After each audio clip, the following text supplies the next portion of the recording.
Hello दोस्तों, आपका हमारे YouTube चैनल में आपका स्वागत है। दोस्तों, आज हम पढ़ेंगे समीकरण को विलोपन विधि से कैसे हल करते हैं।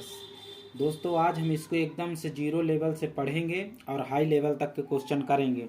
एकदम नॉर्मल से स्टार्ट करेंगे और ये सब क्वेश्चन कक्षा 10 में ज़्यादा पूछे जाते हैं। हाई स्कूल के पेपर में मैथ में ये सब नियम जरूर पूछता है। तो दोस्तों चलिए दोस्तों स्टार्ट करते हैं। जैसे हमको दे दे कि दो ठो समीकरण दे देता है, इनको हम लोग अपने से नाम देते हैं एक और दो। जैसे मान लीजिए दे दिया यक्स माइनस वाई बराबर 2 और यक्स प्लस वाई बराबर 6। अब बोल रहा है इनको सॉल्व करना है, तो कैसे आप सॉल्व करेंगे। तो इनको सॉल्व करने के लिए एक पद हमको काटना रहता है, जिसको हमको काटना रहता है उसको बराबर किया जाता है। यानी देखो यक्स ये भी बराबर है, ये दोनों बराबर हैं, मतलब इनके साथ कोई संख्या नहीं है, ये भी बराबर है। तो आप चाहे जिसको काट दीजिए। तो मान लीजिए हम यहाँ पर y को काट रहे हैं, तो हमको लिखना पड़ेगा समीकरण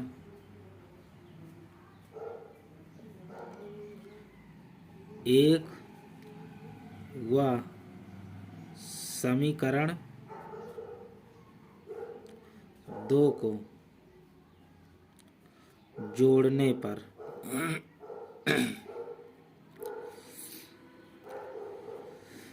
दोस्तों इसमें जोड़ने पर भी होता है, घटाने पर भी होता है। तो दोस्तों हम लोग जोड़ेंगे इसलिए क्योंकि ऊपर की संख्या छोटी है। अगर हम घटाने पर करते तो इससे ये घट नहीं पाता, इसीलिए हमने इसको लिख दिया कि समीकरण एक व समीकरण दो को जोड़ने पर।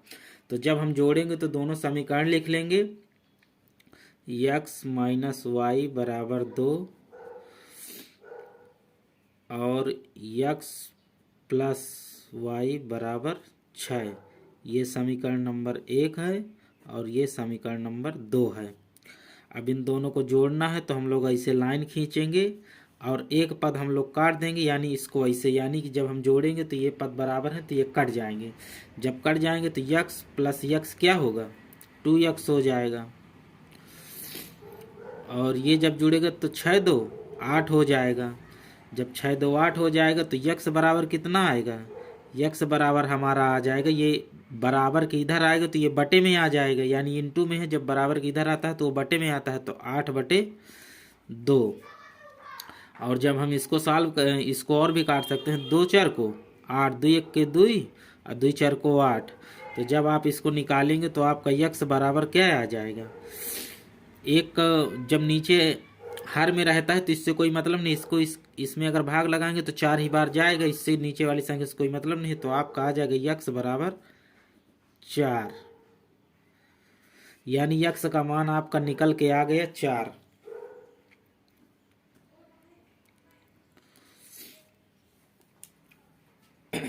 अब हम लोग यक्स का मान समीकरण 1 या समीकरण 2 में रख देंगे तो हमारा y का मान भी आ जाएगा। तो चलिए हम लोग यक्स का मान समीकरण 1 में रखते हैं, ठीक है।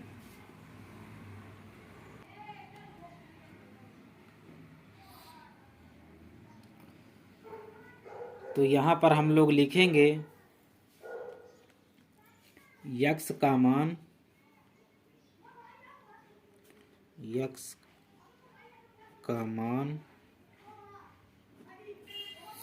समीकरण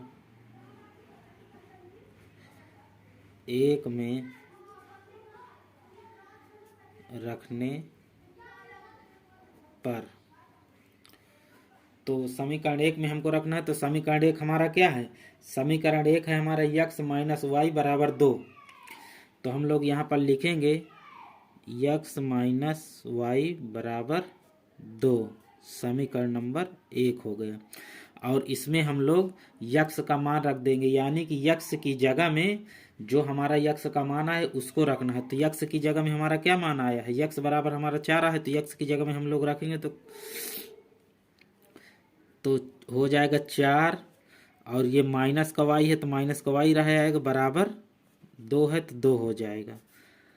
अब हम लोग माइनस का वाई है तो माइनस का वाई हम लोग यहाँ पर लिख लेंगे, माइनस का वाई बराबर कर देंगे। इजकल टू की इधर इसको ले जाएंगे तो काहे में जाएगा, माइनस में जाएगा भाई। बराबर की इधर कोई संख्या आती है तो माइनस में चली जाती है। 2 का 2 वैसे रह जाएगा।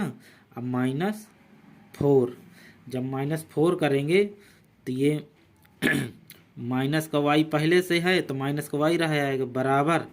अब माइनस का 4 बड़ा है और प्लस का 2 छोटा है, तो जैसे इसको हम लोग 2 हटा देंगे तो माइनस का क्या बचेगा, 2 बचेगा। जब माइनस का 2 बचेगा तो ये माइनस कैंसिल हो जाएगा, तो हमारा क्या आ जाएगा, y बराबर 2। और यही x और y के मान हो गए। x और y के मान हो गए। अब जैसे आपको इसको ये भी देखना है कि हमारा सवाल सही है कि नहीं सही है, मतलब इसको जो हमने सॉल्व किया है ये सही आंसर आया है कि नहीं। तो इसको हम लोग सिद्ध भी कर सकते हैं। x y का मान इन दोनों समीकरण में रख देंगे, अगर बराबर आएगा मतलब जितनी संख्या रहेगी दोनों तरफ बराबर होना चाहिए, तो समझ लीजिए कि वो सही है। तो चलिए दोस्तों इसको हम चेक भी कर लेते हैं। तो हम लोग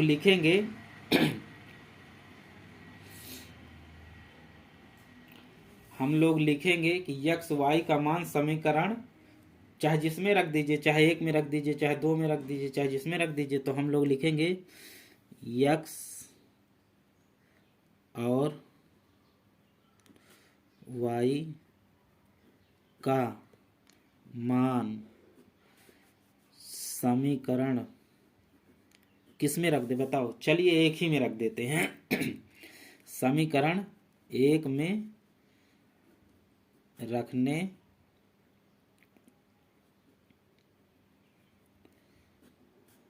पर, तो जब हम 1 में रखेंगे तो हमको कुछ नहीं करना, समीकरण नंबर 1 लिख लेना है। तो समीकरण नंबर हमारा 1 ये है, हमारा समीकरण नंबर 1 है x माइनस वाई बराबर 2। यही समीकरण नंबर 1 है। अब इसी में हम लोग x y का मान रख देंगे। x y का मान रखने का मतलब जहाँ पर x है वहाँ पर x का मान लिख देना है, जहाँ पर y है वहाँ पर y का मान लिख देना है। तो x का मान हम लोग निकाले थे, कितना आया था, x का मान हमारा आया था 4 और y का मान कितना आया है, 2 आया है। तो ये माइनस है तो माइनस हम लोग लगा देंगे, ठीक है। और यहाँ पर रख देंगे 2। भाई ये माइनस बीच में लगा, x की जगह में 4 आ गए, y का मान 2 आया तो 2 लग दिए, जो चिन्ह बना है उसको लगा दिए। और यहाँ पर इजकल टू लगा है, इजकल टू के बाद 2 है तो 2 हमने लिख दिया। अब इसको हम लोगों को सॉल्व करना है। तो 4 में से 2 जाएगा तो कितना बचेगा, 2 बचेगा। और बराबर में क्या दिया है हमको, 2 दिया है। तो 2 बराबर 2 हो गया, यानी कि यही हमारा आंसर हो गया। मतलब आंसर क्या हो गया, मतलब ये सिद्ध हो गया कि हाँ हमारे जो x और y के मान निकाले गए हैं वो एकदम सही हैं।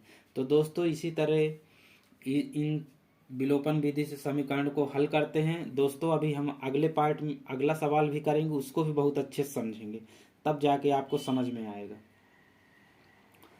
दोस्तों आपको वीडियो अच्छी लगी हो तो दोस्तों चैनल को सब्सक्राइब करें और वीडियो को लाइक शेयर कमेंट जरूर करें।